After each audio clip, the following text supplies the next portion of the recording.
AITA for going home with brother-in-law? To make this long story short, my fiancé 29M, his brother 24M and me 25F were on a party with my fiancé's side of the family, and they can get pretty wild partying until literally the next day. I'm not used to this kind of events, nor do I drink much, but I had a couple drinks at the party around midnight. My head hurt, I was tired and I felt dizzy, so I asked my fiancé to take me home and he said soon, but 1 a.m. came and he was still dancing around with his cousins. My Bill sat next to me and said, "I'm heading home, would you like me to take you too?" I said yes, and I texted my fiancé telling him I left already. When I came home I realized I didn't have the key because it was in the same keychain as the car keys, so I was unable to enter home. I was frustrated, I was almost in tears because my head was hurting so bad. He then asked me if I wanted to crash at his place, and I thought about it, but I didn't want to wait for my fiancé to get home at probably 7 or 8 a.m., so I agreed and we went to his place. He lives about 20 minutes from us. He offered me his bed and he went to sleep on the sofa. I fell asleep instantly and woke up around 11 a.m. I grabbed my phone and found 30+ missed calls and like 100 message from my fiancé. I called him and he's starting asking me where was I and why I wasn't answering. He was yelling and panicking, and I told him I was at my Bill's house and he hung up without answer. I went to wake up my Bill and not even 15 minutes later my fiancé was already there yelling and accusing us of cheating. He realized I was wearing my Bill's clothes and freak out even more. I tried to explain that nothing happened because we don't have that kind of relationship, but he didn't believe us. Then he stormed off, but 5 minutes after came back and grabbed me and take me home with him. He asked for my phone and I gave it to him, and after not finding anything he still thinks I have something with his brother. He told his entire family he was cutting Bill off and won't talk to him ever again, but didn't tell anyone why. He then said I need to work extra hard for him to forgive me and we need couples counseling, but only after I confess what we did. But literally nothing happened. I was just extremely tired and I know him for 6 years, so I decided to go with him. I talked to my mom and she said I disrespect my relationship by going home with another man, and I shouldn't be surprised if my fiancé call our engagement off.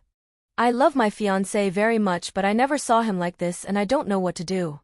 My Mil calls me constantly asking me if I know what happened and why would my fiancé treat his brother like this, and I don't know what to tell her.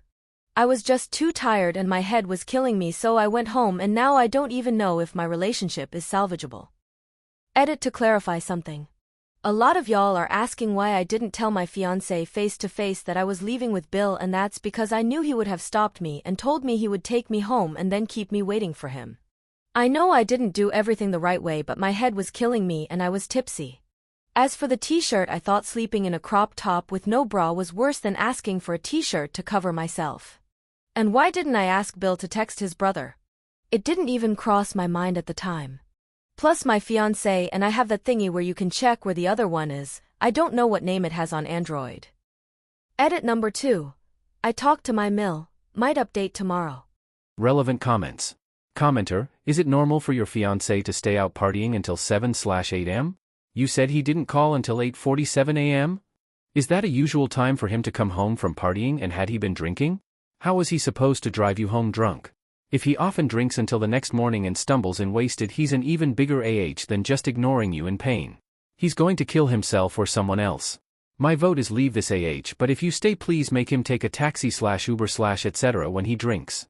I can see this being completely innocent. You weren't feeling well, it's 1 a.m. and he's still going. You seem afraid to stand up for yourself or properly communicate with him and figured you'd be safe with your fiancé's brother.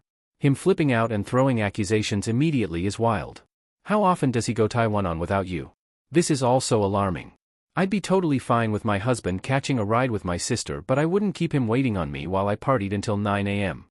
OP, in our country it is normal to go to the club until 5 a.m. but not really house parties, and he promised not to drink this time. He came home at 6 back in the day but calmed down a lot and usually comes home around 2 a.m. now. Update. Hey, it's me again. This time I'll put a TLDR at the end because shit got complicated and I don't know how exactly to explain it all. So first of all, I checked my ex's phone. I know you're not supposed to do that and people's deserve privacy and whatnot, but quite a lot of people said he was probably projecting, so I wait until he fell asleep and I checked it. Well, long story short, he is cheating, and for about a month now. I don't know the girl, but for what I saw in the conversations it seems like she is a coworker. I was shocked and a little sad, but somehow relieved. Because at the end of the day it seems like he was just trying to make me feel bad because he was the one doing something wrong behind my back. So, the next morning around 5 a.m. he went to work and I packed my essentials and went to my sister's house. I explained the situation and her husband were more than happy to let me stay my bill. My sister's husband, let's call him Lucas, told me he could go with me later if I wanted to retreat more of my things and I said maybe. I also went to my ex Mill's house just to talk more than anything. My ex's brother, let's call him Frank, was also there. I don't know if Mill called him or if it was just a coincidence, but I told my Mill everything that happened including the cheating, which I had proof because I took pictures of his phone with mine. She was horrified and started crying, but the thing is Frank said he did text my ex. He showed us the texts and there were like 10 from "Hey, I'll take her home because you're an alcoholic. She didn't have a key, I'll take her to my place," and even a selfie where I was passed out on the bed in the back. "She is safe, come take her tomorrow." So that was weird because when I checked my ex's phone I didn't see any texts from Frank, so he either deleted them or he blocked his brother. And also Mill said she woke up around 6:30, 7 a.m. and nobody was in her house anymore, so ex wasn't there partying till almost 9 a.m. when he started to call me. I had some mixed feeling and I cried a lot, but I didn't have any energy left to ask my ex for answers. I just sent him a text telling him it was over and I moved out and blocked him, but my dumbass forgot to turn off the share location, so he showed up to my sister's house and staring, crying and asking me if I don't love him anymore and whatever. I didn't want to disturb anyone else, so I invited him in just because Lucas was home and felt safe enough. He started babbling again about love and stuff and I just told him I knew about his affair. His face instantly changed and he stopped crying. It was a scary TBH. I never saw him like that. He just said that didn't mean anything and I was the only one who can be his wife, and I was like not thank you. He got very agitated and grabbed me by the hair. I screamed and Lucas came thankfully very quickly and kinda choked him. He is in the military, so it was honestly impressive because my ex is taller. He kicked my ex out and told him he wouldn't let him go very easily next time if he tries something like that again. I just cried a lot and started to have probably a panic or anxiety attack because I felt like I couldn't breathe. I don't remember much really after that other than waking up in the middle of the night with my sister next to me. It felt safe to be with her. I just fell asleep again closer to her. Her and Lucas want me to make a police report because he got very violent. I don't know if they'd do anything because he didn't hit me really, but Lucas said he would be my witness if I needed and he would go with me to make the report as well. I called my ex Mill today again to tell her what her son did. I think she needs to know. I told her I really love her, but I don't think I can keep contact with her after what happened. Frank tried to call me a couple times too, but I don't really have the energy to do so. My sisters said her and Lucas are moving next year for work and I should come with them to the new city, and I think I'll do it because I don't think there is anything else for me to do here. She is the only family I have left, so why would I stay far away from her? I think that's all. If y'all need more context or something, just tell me, I'll clarify if I can, and Merry Christmas. Relevant comment. Commenter, you should absolutely report the attack and have Lucas escort you to get the rest of your belongings. Do not go back to stay in the house with him. Having a record of domestic violence may help in your divorce proceedings. Some things to do in your spare time: remove your half of money for any joint accounts. Change the passwords or cancel any shared services, streaming services, ride share, Wi-Fi, phone plans, etc.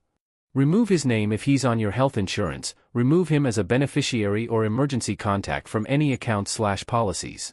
Remove him as your health proxy. Stop sharing location. Contact a divorce attorney right away as well. OP. We weren't married, just engaged. We have separate bank accounts, but I forgot about the bills. I have to cancel some.